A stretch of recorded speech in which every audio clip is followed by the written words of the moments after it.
Merci Automobile. Votre distributeur Volkswagen, Audi, Seat et Skoda, route de Montpellier à Nîmes, vous présente vos programmes Croco Hebdo.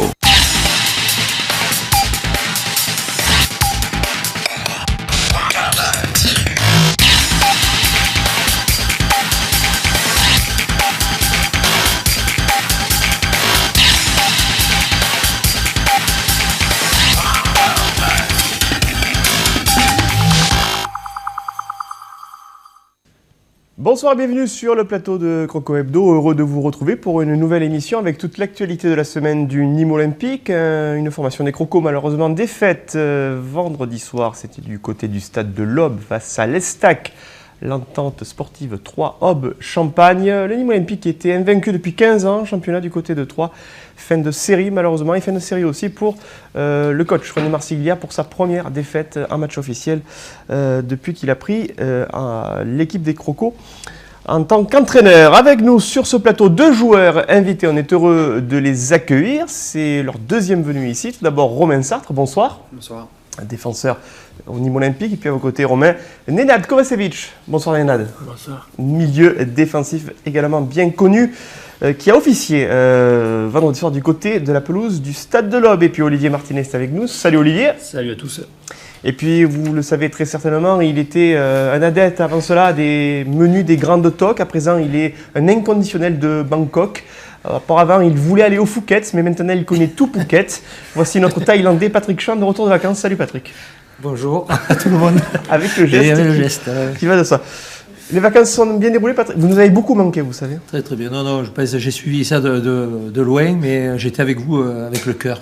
Oui. Vous avez beaucoup travaillé du côté de la Thaïlande. Ouais. Vous êtes allé en repérage pour dénicher quelques nouveaux espoirs du football thaïlandais. D'ailleurs, on va le prouver en image immédiatement avec peut-être un des futurs joueurs qui viendra du côté de la France. Est-ce que vous l'avez repéré celui-là ou pas en Thaïlande? Bon, on va même pas demander à Olivier Martinez de nous dire Kiatisak Senamuang est peut-être l'un des plus grands buteurs de l'histoire de l'équipe de football thaïlandaise. D'accord.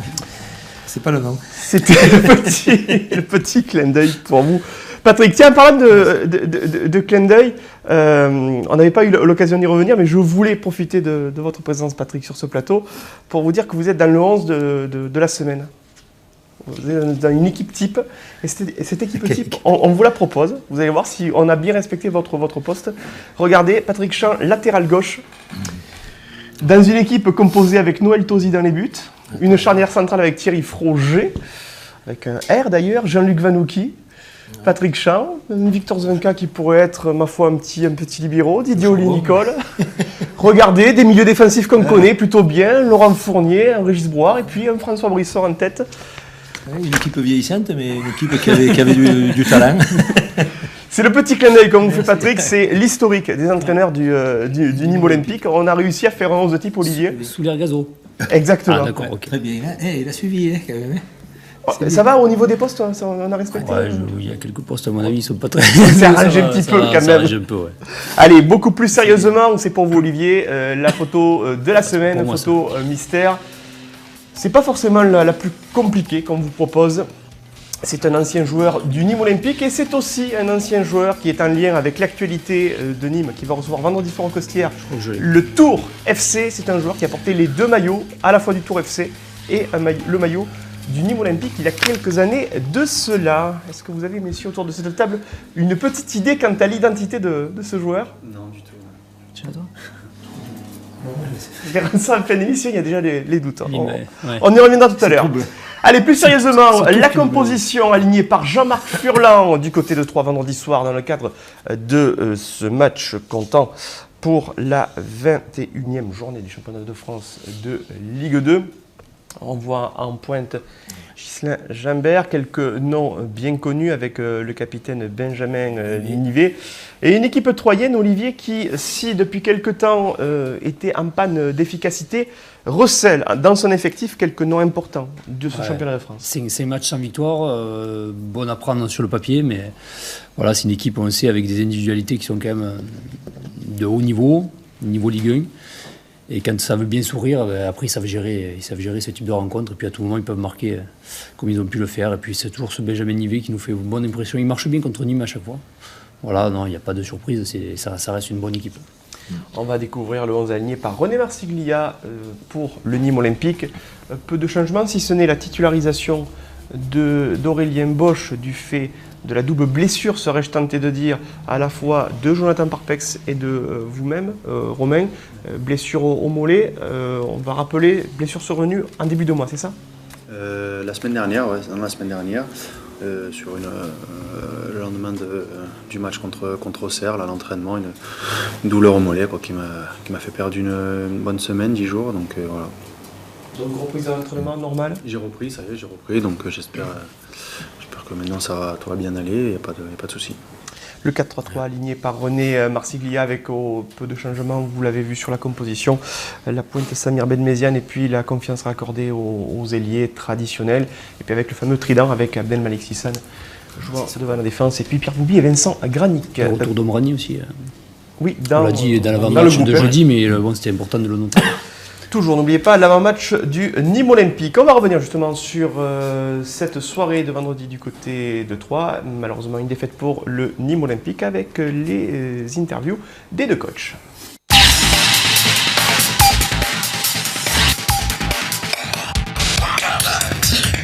Une soirée placée sous le signe des fins de série. Première défaite en championnat pour le nouveau coach nîmois René Marsiglia et première chute du Nîmes Olympique en terre auboise après 15 années d'invincibilité à Troyes. La faute, comme bien souvent, à une entame de match manquée de la part des footballeurs gardois. Face à des Troyens pourtant en plein doute, les Crocos encaissaient le premier but après seulement 8 minutes de jeu. Frappé par court, le coup franc des locaux était conclu d'une tête décroisée victorieuse de Nivet. À 1-0, l'Estac allait tenter d'accroître son avantage au score au cours du quart d'heure suivant avec 3 actions clairement en faveur des Bleus. Timide réaction des Nîmois à la 22e minute par l'intermédiaire de Pierre Boubi ou 9 minutes plus tard avec Ousmane Sissoko illustrant l'incapacité des Rouges en termes de finition. Une maladresse qui allait se répéter au retour des vestiaires avec une nouvelle alerte sur le but de Cyril Merville, puis la première expulsion nîmoise de la saison, sanctionnant cette intervention d'Aurélien Bosch sur Thiago. À 10 contre 11, le Nîmes Olympique résistait tant bien que mal jusqu'à l'heure de jeu.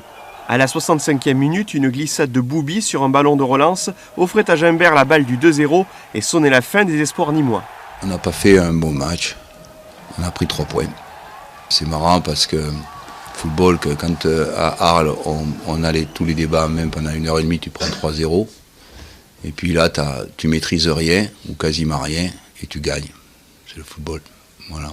Mis en confiance, les Troyens assayaient leur victoire par d'autres occasions de but, mais c'est finalement Sissoko qui réduisait l'écart au score en transformant ce penalty après avoir été fauché dans la surface par Colin. Il vaut mieux qu'on fasse ça à 18 matchs de la fin que de le faire dans les 2 ou 3 dernières journées. Je ne suis pas en colère contre la tenue de l'équipe, je suis en colère contre le score parce qu'on a fait des cadeaux. On s'est donné le bâton pour se faire battre. C'est plutôt nous qui avons perdu le match qu'eux qui l'ont gagné ce soir, je pense. Une 10e défaite de la saison, synonyme d'un retour dans la zone de relégation. Les Nîmois devront montrer un tout autre visage vendredi soir lors de la réception de Tours-aux-Costières.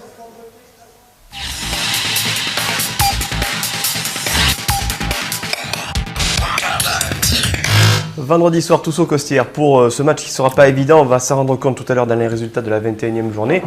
Tours marche plutôt bien en ce moment.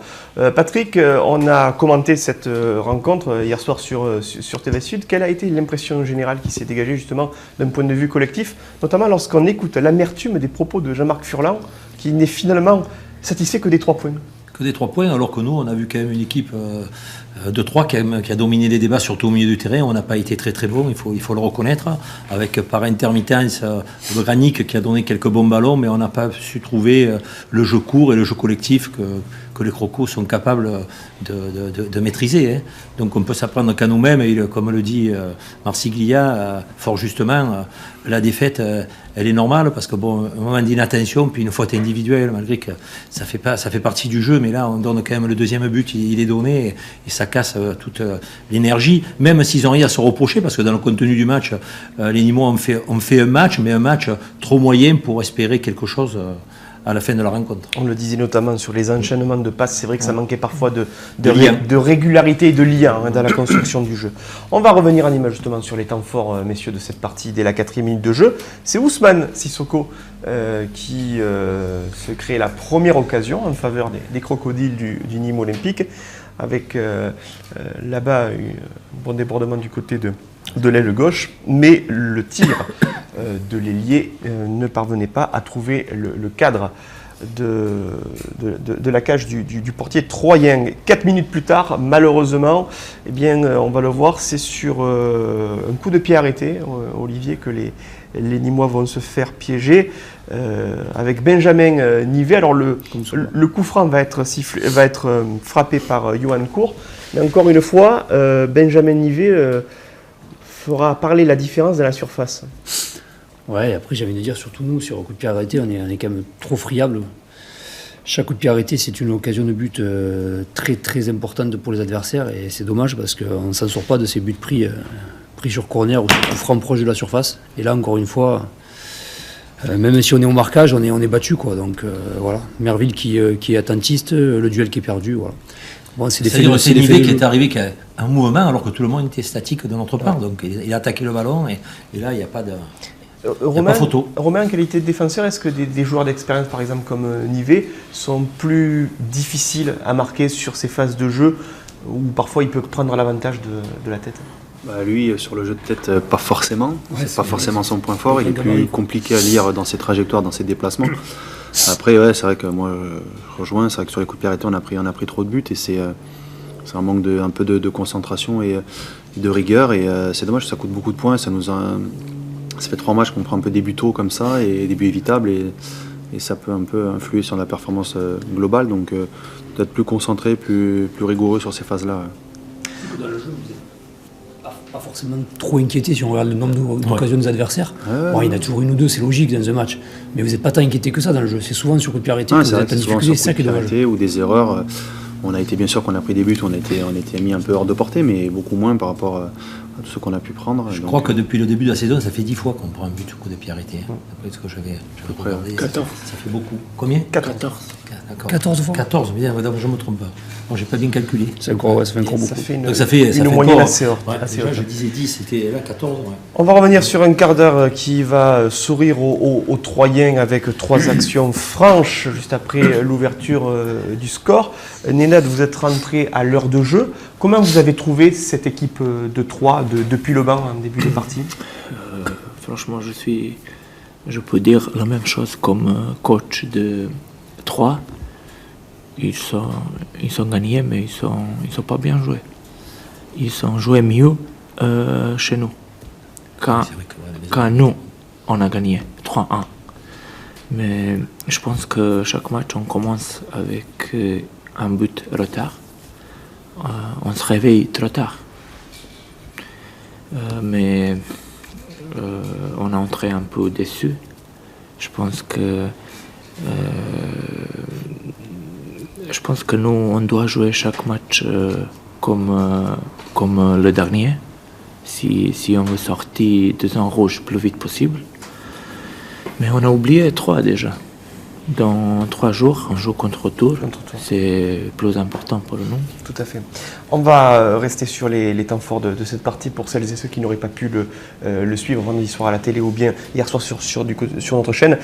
Avec une belle réaction nîmoise en fin de première période. Il y a eu, Olivier, ce qu'on remarque depuis quelques matchs, cette réaction d'orgueil. Nenad faisait référence à une réaction après avoir encaissé un but. Et bien là, on avait avec Pierre Boubi qui a contraint le gardien de Troyes à s'employer de la sorte. Et là, il y avait un joli 3 contre 2 à jouer. Malheureusement, regardez le retour du latéral gauche. Il était tellement voir où la mettre qu'il en a oublié le retour du défenseur. Du latéral gauche, Carole. C'est vrai que c'est notre marque. Même si on prend beaucoup de buts sur coup de pied arrêté, on a une marque de fabrique aussi, c'est qu'on réagit toujours très très bien. On lâche jamais. Quand on voit qu'on marque encore la 85e, je crois. C'est-à-dire qu'on lâche pas. On aurait pu peut-être encore égaliser avec un peu de réussite. Oui. Voilà, les Nîmois, c'est leur force, ils lâchent pas. Après, maintenant, si on arrive à prendre juste un peu moins de buts, sincèrement, les résultats vont suivre, c'est pas possible. Parce que là, on le voit, il s'en faut de peu que sur la tête de Samir Benmeziane pour qu'on trouve le cadre et qu'on convertisse, comme ça a été le cas à Laval il y a quelques semaines de cela, en tout début de mois. Après, juste un truc, j'ai l'impression, je ne sais pas si Nenad ou Romain sont d'accord avec moi, j'ai trouvé que face à Auxerre, notre milieu de terrain a été vraiment très performant et a été supérieur à celui d'Auxerre. Et là, sur le coup, même si 3 ne fait pas un grand match, je pense que la bataille milieu de terrain a été gagnée par 3. Et ça a mis un peu en difficulté quand même l'équipe nîmoise au final. Alors je ne sais pas si c'est le sentiment que vous avez, mais on a été moins supérieur, moins dominateur au milieu de terrain que l'on a pu l'être face à Auxerre. Il faut dire aussi qu'il y a eu l'infériorité numérique, qu'on va voir d'ailleurs en image, oui, ça y fait aussi, mais qui n'aura pas aidé, puisqu'ensuite c'est Pierre Boubi qui va glisser en charnière centrale pour remplacer Aurélien Bosch, qui va recevoir donc le premier carton rouge de la saison pour le Nîmes Olympique. C'est un peu sévère. Alors, d'ailleurs, on va regarder, Romain, je ne sais pas ce que vous en pensez, donc on voit ici une première très très grosse alerte de Jean sur le but nîmois.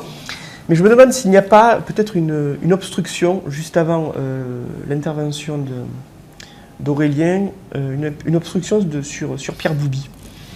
Parce que Pierre Boubi se retrouve à terre sur un jeu. Bon, il y a eu un contact, on se demande si l'arbitre n'aurait pas pu siffler faute, voilà, juste avant que Thiago se défasse du numéro 27 nîmois et qu'Aurélien soit obligé d'intervenir. Quelle est votre appréciation là-dessus ? Non, moi je pense pas trop. Après, malheureusement pour nous, je pense que Thiago il joue très bien le coup. Il se met en porte-à-faux entre le ballon et Aurélien, ce qui fait qu'Aurélien arrive, il est obligé de le toucher. Après, franchement, c'est vraiment sévère. Des cartons rouges comme ça, j'en ai jamais vu. Un jaune, d'accord, mais en rouge, je pense pas d'agression, c'est ce qu'on veut dire. Rien du tout. Il en a vraiment énormément rajouté. L'arbitre a eu peur qu'il soit blessé. Il s'est un peu affolé. Il a mis le rouge tout de suite, mais ça mérite vraiment pas rouge du tout. En plus, on revoit encore les actions. Là, on est loin du but. Il coupe pas une action. Il a pas les deux pieds décollés du sol. Enfin, il y a rien qui justifie un carton rouge. Si on revoit le ralenti, vous allez voir que le joueur. Là, on va le revoir, je pense. Il pousse sur la pointe des pieds pour rajouter une deuxième roulade au cas où l'arbitre soit pas. C'est le fait du match quand même. Ouais. C'est ce qui fait tourner. Et on a décortiqué avec Nico, le réalisateur, on a décortiqué l'action. Vous allez voir, en fait, quand il lance son tacle, Aurélien, en fait, il est à portée du ballon. Et justement, le joueur adverse n'y est pas. Et c'est après qu'il se tourne, on va le voir, regardez là. Là, Aurélien lance son tacle, et là, il met son pied à l'opposition pour justement prendre la faute. Ouais. Alors qu'au départ, il n'était pas sur le. Donc c'est vraiment très très sévère, quoi. Ça se joue très vite. Puis on le disait, Patrick, dans le commentaire du match. Et regardez la petite. Hop, on pousse sur les pointes, regardez, hop, et on en rajoute une deuxième. L'arbitrage nous a étonné dès les 20 premières minutes, à savoir qu'il y a eu des cartons jaunes qui nous ont paru sévères pour ceux qui auraient pu être de simples avertissements verbaux. Oui, tout à fait. Je crois qu'il a faussé un peu la partie aussi. Hein. Il n'a pas avantagé les crocos, loin de là. Et disons que ce fait de match, ça a quand même perturbé l'équipe, étant donné qu'après, même si Pierre Boubi a eu l'habitude de jouer, mais c'est pas vraiment un défenseur axial, et après, manque de chance, il y a cette faute. Peut-être ces deux faits de match ont perturbé l'équipe nîmoise, qui même sans faire un grand match aurait pu revenir au score. On serait revenu au score puisque à la 85e minute on a égalisé sur pénalty. Peu avant l'heure de jeu, la sortie de Vincent Granic qui s'est avéré précieux comme lors de ses précédentes sorties. On avait vu buteur notamment à Laval, et c'est vrai que dans ce rôle de milieu peut-être plus axial pouvant se porter à l'avant, Vincent Granic a montré une bonne agressivité et surtout a offert beaucoup de répondants dans le jeu pour contrecarrer un petit peu les velléités des Troyens. À condition qu'on ait le ballon, c'est toujours pareil. Moi j'aime bien Granic dans cette position, mais si on a le ballon. Après, on sait qu'il défend beaucoup moins qu'un milieu défensif de métier comme Nenad ou comme Sissane ou Boubi. Et donc il faut absolument qu'on ait le ballon pour que Granic soit intéressant à ce poste-là, quoi. Nenad, vous avez remplacé Vincent, on va le voir sur les actions suivantes. Par rapport à Laval, on a trouvé que vous avez joué plus bas contre 3. Ah oui, par rapport à Laval, j'ai joué contre 3, j'ai joué avec Malik. Mais c'est normal parce que c'est Aurélien qui a pris carton rouge. Et on a joué à 10. Donc c'est une adaptation. On a joué 4-4-1. 4-4-1. En effet, avec le deuxième but troyen, hélas à la 65e minute, cette glissade plein axe qui offre le ballon à Ghislain Gimbert, très, très attentif pour récupérer. Ça ne s'appelait pas Patrick en général. Oui, là c'est vraiment le but du renard, non pas déçu de face, mais... Ouais, bon, c'est mal fait. Bon, on va pas l'enfoncer. C'est vrai que le but, il lui donne. Hein, ça arrive à tout le monde. C'est un cadeau. Bon, nous, ça nous arrive pas souvent quand même. On ne fait pas trop de cadeaux. Donc. Mais simplement, j'ai envie de dire que ça, si le carton rouge, il n'est pas, on n'en parle pas. Voilà. Parce qu'Aurélien est à sa place et Boubi fait pas cette erreur. Donc déjà, il a dépanné à ce poste-là. Derrière, bon, mais c'est voilà. Bah, malheureusement, on n'a pas droit à l'erreur quand on joue un défenseur central et Romain le sait très bien, quoi. Ouais. C'est une question d'appui qui plus. Je comprends pas parce que normalement, il devait être bien cramponné. Je pense pas qu'il jouait avec des moulets. En fait, c'est bizarre. Après, je pense que on voit là qu'il repart, il essaie de repartir. Ouais. Du coup, je pense que s'il fait le contrôle pour écarter le jeu, peut-être qu'il glisse pas. Et là, du coup, il veut prendre un peu à contre-pied l'attaquant pour repartir, et c'est là qu'il glisse. Ouais. Tout à fait. C'est là qu'il glisse sur son appui. Après, voilà, ça peut arriver, mais c'est vrai que quand on est défenseur central, il n'y a plus personne pour nous sauver après. Donc, ouais, mais le défenseur central aurait peut-être pas cherché le contre-pied. Ouais, c'est quasi sûr. Ouais. Ça aurait été Romain, il serait parti à gauche pour écarter à gauche. Et Boubi, qui est milieu, qui a tendance et qui est gaucher, il va partir sur le côté droit, qui plus est. Et puis en plus, le milieu a tendance à vouloir fixer pour créer le danger, pour éliminer la ligne. Et là, il a eu ce geste de milieu et il aurait eu un geste de défenseur axial, c'était pas le cas. Bon, on ne peut pas lui en vouloir, il est milieu défensif et là il dépanne comme il peut dans l'axe. Moi j'en veux surtout à l'arbitre d'avoir exclu Aurélien Bosch. Après, Boubi, c'est un fait de jeu pour moi qui.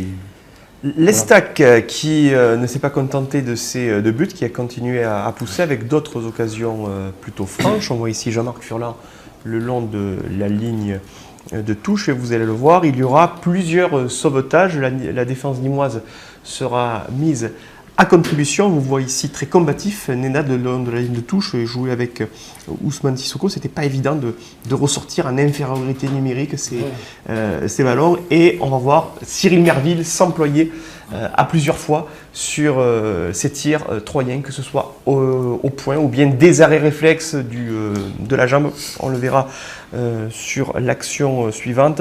Le dernier quart d'heure de jeu a été très animé et Troyes était à deux doigts d'inscrire un troisième but. On voit ici encore une fois l'intervention. C'est normal, on essaie de revenir, on laisse des espaces. On se découvre. C'est tout à fait logique. Tout à fait normal en infériorité numérique. Mais pourtant, les Nîmois ne vont pas baisser les bras.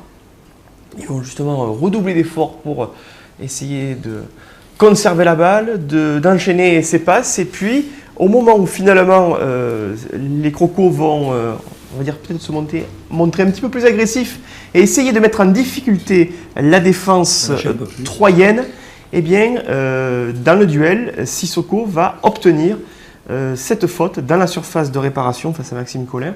C'est la troisième fois en un mois. Ouais, c'est bien. Et la troisième fois à l'extérieur que le Nîmes Olympique obtient. Bonne série.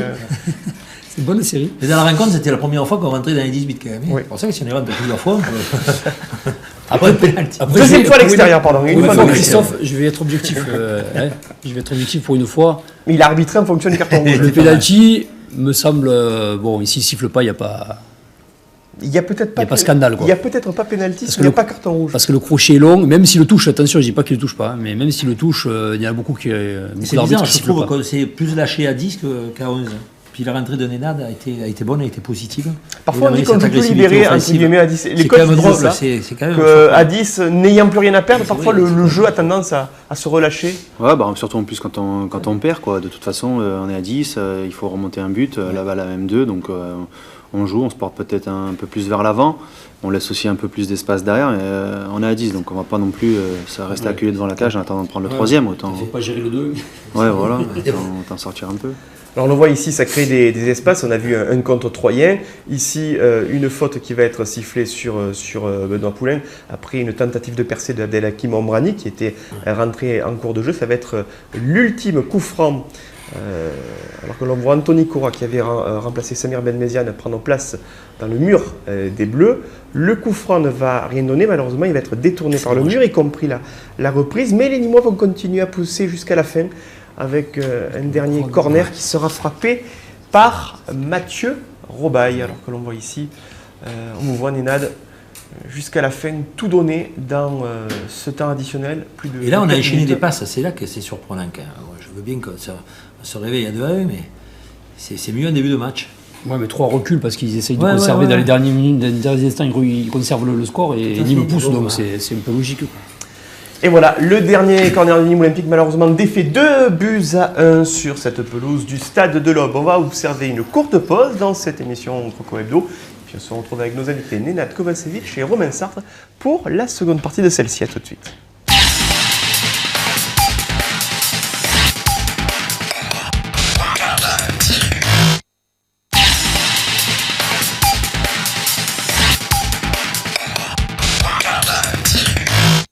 Et toujours de retour sur TV Sud, Croco Hebdo, la suite avec Olivier Martinez, notre coach thaïlandais Patrick Chang, de retour du côté du Gard après quelques semaines de vacances. Nenad Kovacevic et Romain Sartre, nos invités ce soir pour évoquer l'actualité du Nîmes Olympique et revenir sur cette défaite face à l'Estac. La réaction d'un autre coach, celui des Crocos, l'actuel entraîneur du Nîmes Olympique, René Marsiglia. Je vous propose d'écouter. Cette expulsion, elle n'a pas lieu d'être parce que on est en possession du ballon, on le perd bêtement et puis on veut récupérer. Bon, il y a un geste un peu violent, après je ne vois pas s'il prend le ballon. Si...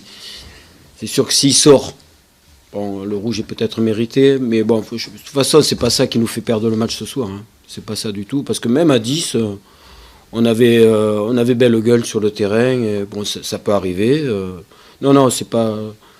On ne va pas se justifier derrière ça pour expliquer notre défaite de ce soir. Il y a d'autres carences et il y a d'autres raisons. On était sur une bonne série. On ne va pas tout jeter non plus. On n'a pas été dépassé, surclassé par cette équipe de 3.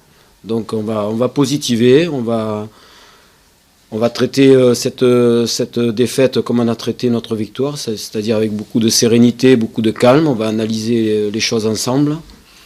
Et ce n'est pas le moment de tomber dans la panique. On savait de toute façon que ce serait dur jusqu'au bout. Ça serait dur jusqu'au bout, en effet, le coach René Marsiglia, avec des propos, Patrick, qui rejoignent un petit peu l'amertume de Jean-Marc Furlan. C'est-à-dire que lundi, on prend les 3 points, on n'a pas mérité de gagner. Ouais. Et René Marsiglia dit on avait belle gueule sur le terrain.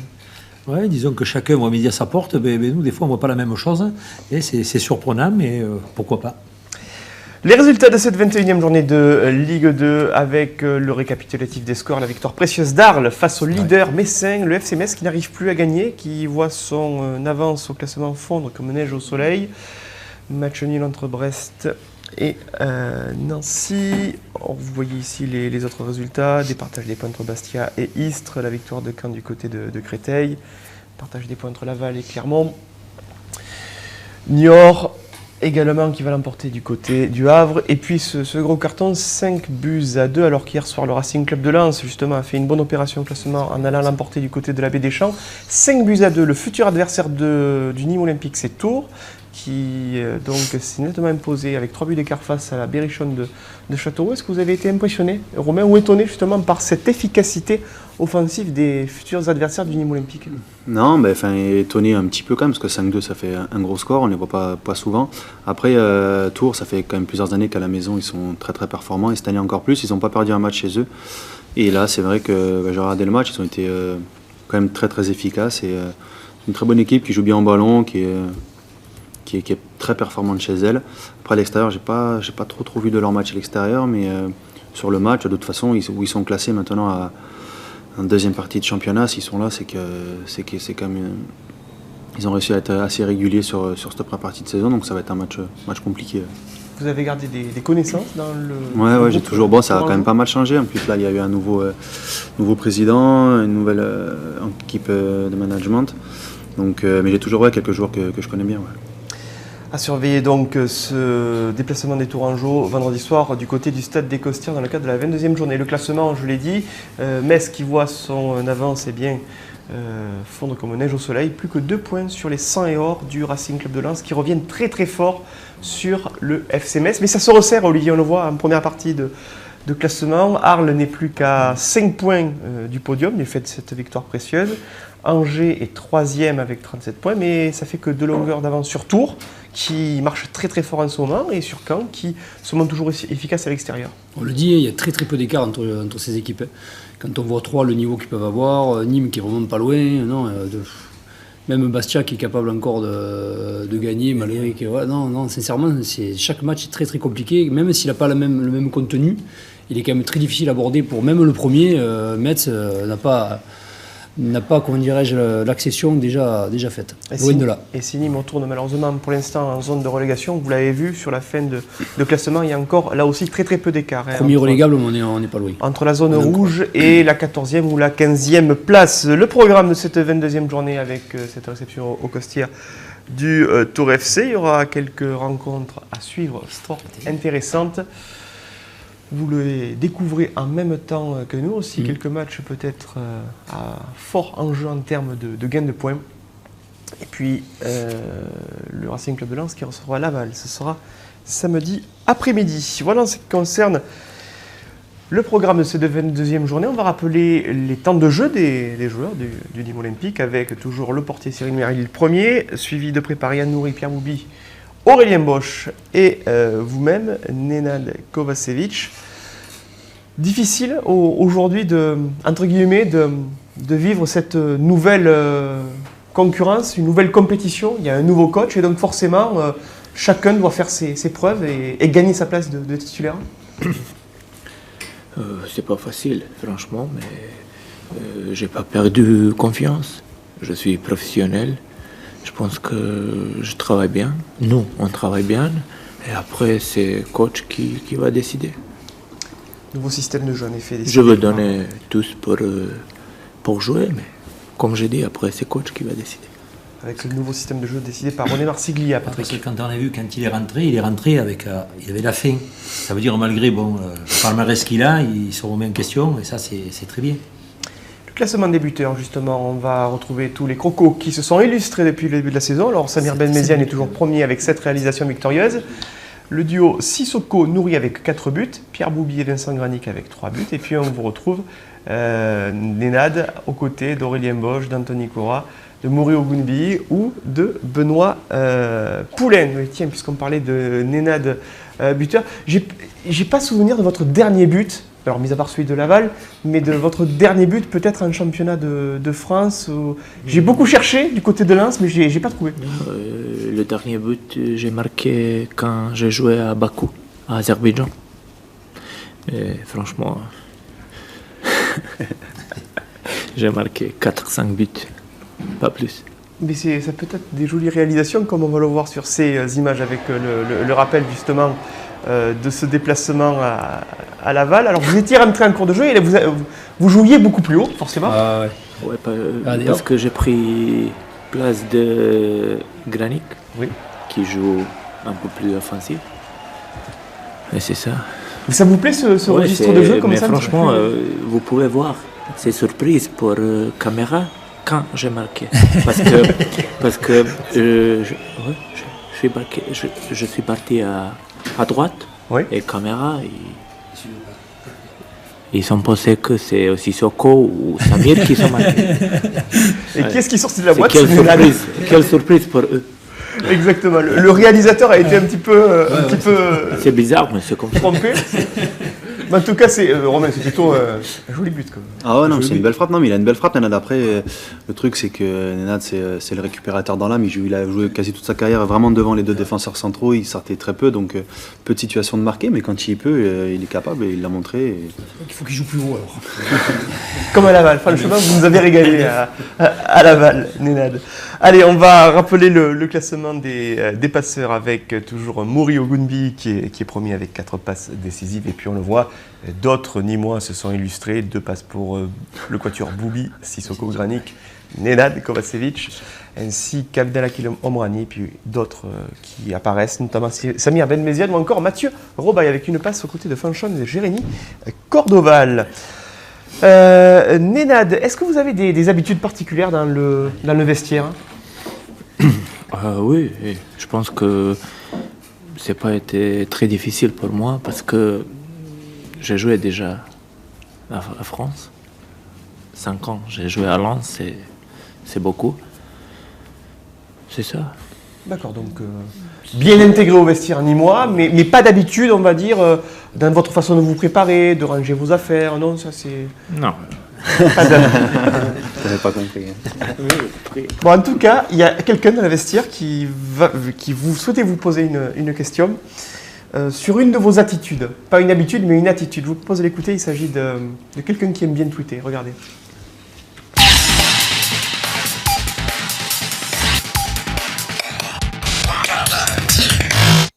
Salut Nenad, juste pour te dire que tu peux continuer à faire ça, même si moi je fais ça, tu peux continuer de le faire. Donc voilà, t'arrêtes pas, continue et puis reste toi-même, t'es un génie. Voilà. C'est une petite expression de visage, d'accord, Romain. voilà. Est-ce que vous confirmez ce que Ouais, ce que dit oui, Pierre? il le fait un Ouais, petit c'est peu. un geste. Parce que quand je suis fatigué, je ne parle pas beaucoup. Je fais un geste. Bon, on préfère nettement l'original à la copie quand même. Hein. Oh, merci à Pierre. Tiens, messieurs, il y a quelques mois de ça, d'ailleurs, lorsque vous étiez venu, Nenad, vous étiez un petit peu inquiété de la santé de Romain et vous l'aviez fait publiquement en lui posant une question. Je vous propose de faire une petite session de rattrapage pour celles et ceux qui auraient manqué le Croco Hebdo du 22 octobre 2013. Bonjour, j'ai une question pour Romain Sartre. Romain, est-ce que tu veux aller avec moi pour acheter un tendon droit pour cette saison? Tendon droit. Simplement parce que j'ai mal au tendon d'Achille depuis 3 mois, donc tous les jours on se voit souvent, donc il me dit ça va, je lui dis t'as mal, je dis bah oui j'ai mal comme toujours, mais bon on fait avec, il me chambre, il a raison. Romain, est-ce que ça va mieux? Vous avez vu quand même cette sollicitude de la part de Nenad qui s'inquiète pour vous? Ouais, non, il est gentil, mais je me suis beaucoup occupé de lui cet été, c'est pour ça, il prend soin de moi. Mais sinon, les tendons vont mieux, c'est fini. Nenad, c'est bon, vous vous inquiétez plus pour d'autres joueurs peut-être dans le vestiaire ou pas? Non. Messieurs, Olivier, prochain adversaire, on va reprendre notre sérieux avec la réception de Tours. On l'a dit, c'est un habitué de la Ligue 2 qui plus est qui cette année joue un premier rôle au niveau du championnat. Longtemps Qui été reste ambitieux. sur une confiance, je dirais, en termes de buts inscrits. Ce sera peut-être le match de la confirmation. On va vraiment jauger peut-être l'esprit de cette équipe nîmoise après la défaite à 3.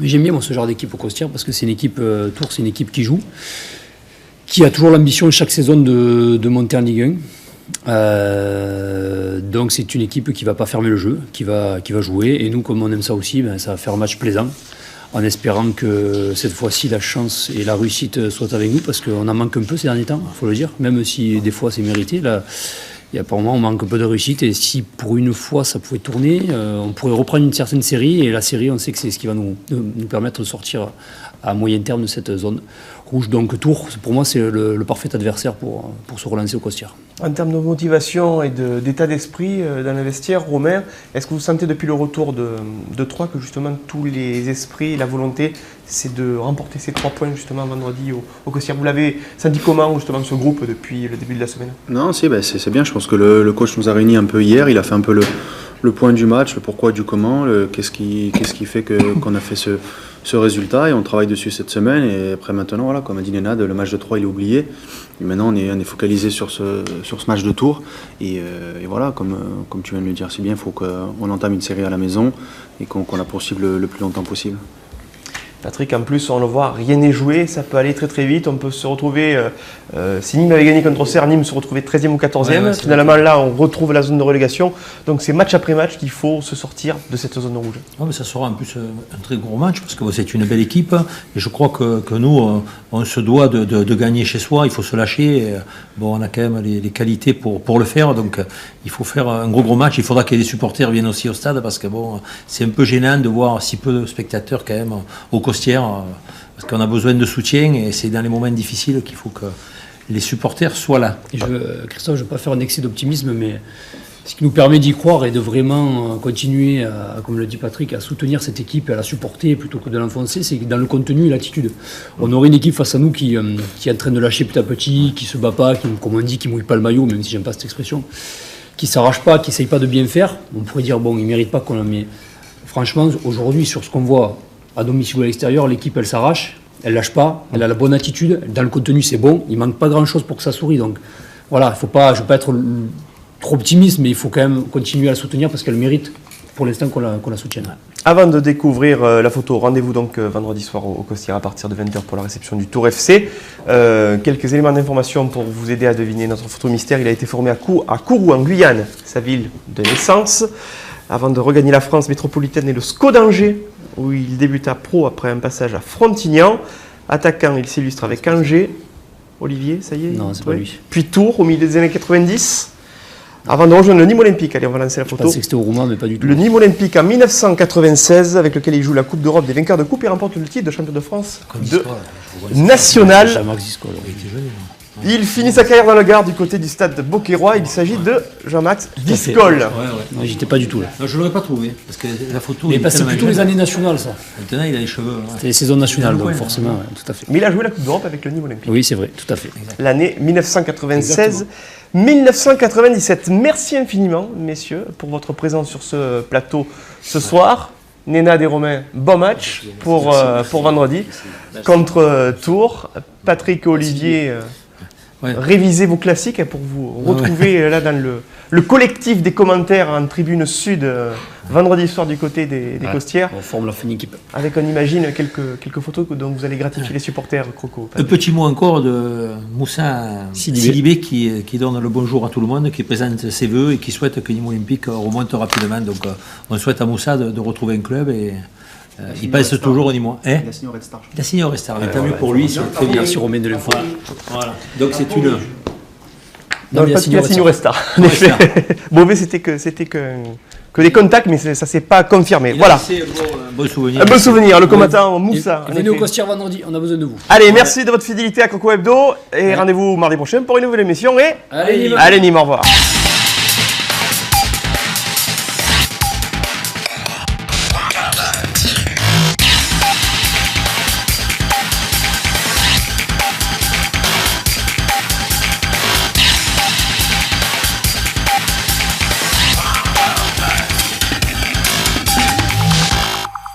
RC Automobile, votre distributeur Volkswagen, Audi, Seat et Skoda, route de Montpellier à Nîmes, vous a présenté vos programmes Croco Hebdo.